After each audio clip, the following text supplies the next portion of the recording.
kaj se je takega zgodilo, da so se te pesmi začele prilivati na papir? Kako dolgo, ob kakšni priložnosti in na kak način je ta zbirka nastajala? Ja, nastajala kar dolgo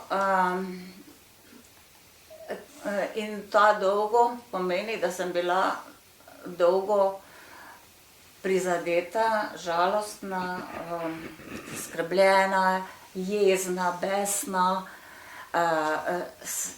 samosprašujoča, da se nisem znala odločiti ali upala, ta bo boljša beseda, da nisem upala iti z ubesedovanjem v javnost, ker je ta tema predvsem še zelo tabu v našem okolju.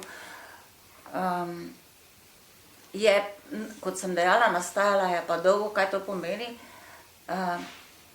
da so pesmi se izlivale, se pisale, vedno, ko sem se zdaj v zrelih letih vračala od mame, ki je glavna pač akterka tu notri.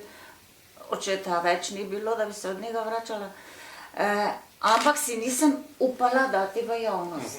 Poleg tega sem se ozirala tudi na mnenja drugih ljudi, žal, ne, ker sem vedela, da je to nenapisana vsebina še. Obstajajo priročniki, obstajajo romani na to temo, nekaj se že premika, vidim na področju v Sloveniji, ampak vsi so rekli, to pa ne moreš. Kaj takega pa ne moreš zapisati ne o mami, ne o očetu, ne o družini, ne o sebi. Čeprav sem tudi s sebe dotaknila dobesedno do obisti.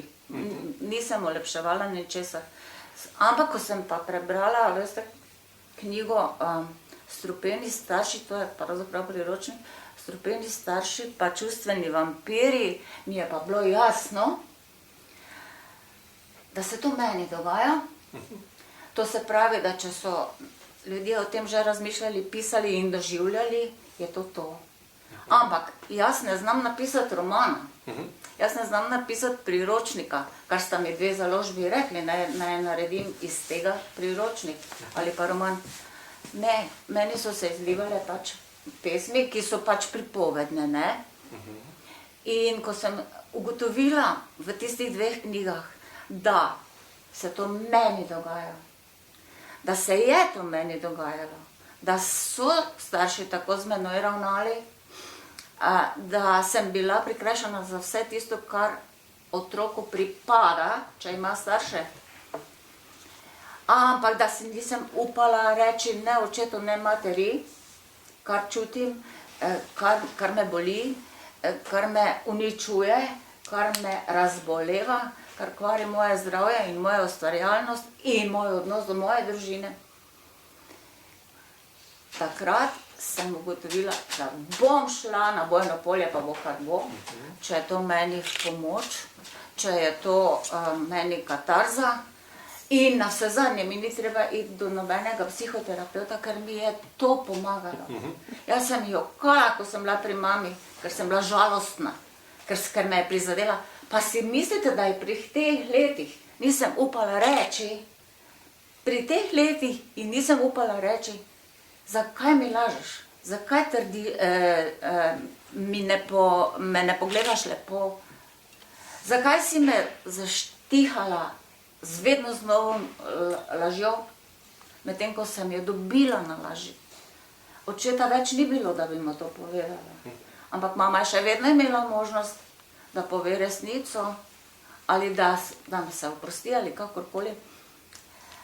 Ker se to ni zgodilo in ko sem še našla marsikaj, kot vi veste, ker ste to prebrali, sem se odločila, zdaj pa bo kar bo. Jaz moram sebi pomagati. Ne bom več pomagala tebi, ki me samo na tla tiščiš, da se jaz samo še plazim, uresničujem tvoje želje, potrebe, moje pa so izničene. Poleg tega je trpelo zdravje, pa kot sem že dejala, tudi družinski odnosi doma pri meni. In basta, grem ven, pa bo kaj bo, bo kaj bo, pa tudi zdaj vam povem, ni pravljica zelo odkrito in nanošno, tako kot je bilo, ker mislim, da pesnik, pa tudi če obravnava druge teme, ne more lagati, če je res pravi pesnik.